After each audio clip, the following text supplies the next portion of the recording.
জীবনের গল্পগুলো তো একই থাকে, বদলায় শুধু চরিত্র। আসসালামু আলাইকুম। যে যেখানে আছেন আশা করি ভালো আছেন, সুস্থ আছেন। আমিও আলহামদুলিল্লাহ ভালো আছি, সুস্থ আছি। তো আপনাদের মাঝে আমি আসলাম আমার জীবনের কিছু কথা নিয়ে। আশা করি আপনাদের ভালো লাগবে, পুরো ভিডিওটা দেখবেন। আর ভালো লাগলে লাইক কমেন্ট শেয়ার করবেন।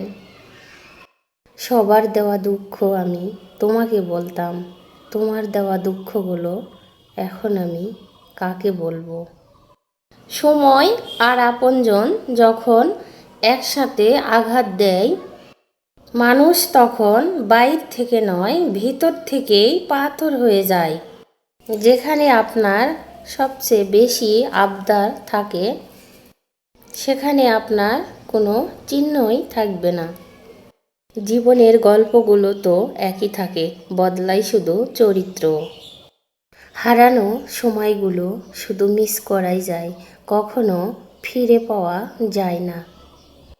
ছোট্ট একটা জীবন, কত কিছুই না ঘটে একই আকাশের নিচে। কেউ হাসে, কেউ বা কাঁদে। ধৈর্য ধরা শিখলাম, মানিয়ে নেওয়াটাও শিখলাম, নিজেকে সান্ত্বনা দেওয়াটাও শিখলাম। পারি না শুধু মিথ্যে অভিনয় করে মানুষের মন জোগাতে। আসলে কি জানেন, বেশি বিশ্বাস, বেশি ভরসা আর বেশি ভালোবাসা, বিশ্বাস মানুষকে কষ্ট দুঃখ ছাড়া কিছুই দিতে পারে না। সব কিছু নিয়ে ভাবতে ভাবতে মানসিক রোগী হয়ে যাবেন। তাই এখন ভাগ্যের উপর আর সময়ের উপর ছেড়ে দিয়েছি। হাসি খুশি থাকি বলে দুঃখ নেই ভেবো না।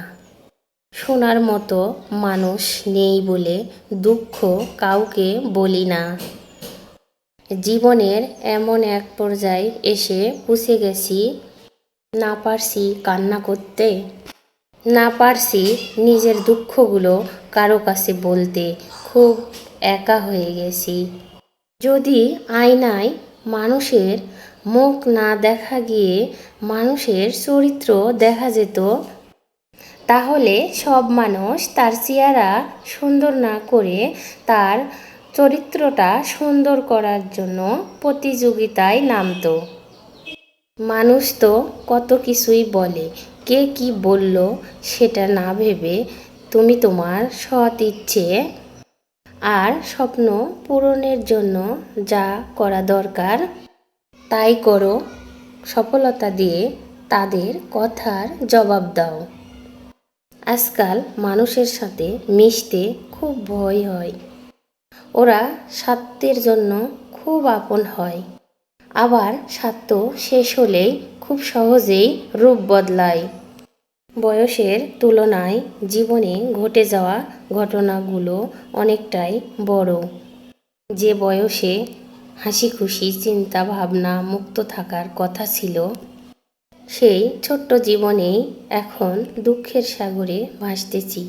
নিজের কষ্টের কথা কাউকে না বলে নীরবে সহ্য করতেছি। জীবনের অনেক কাহিনী থাকে, কেউ প্রকাশ করে আবার কেউ করে না। তো সবাই ভালো থাকবেন, সুস্থ থাকবেন আর আমার জন্যও দোয়া করবেন। আল্লাহ হাফেজ।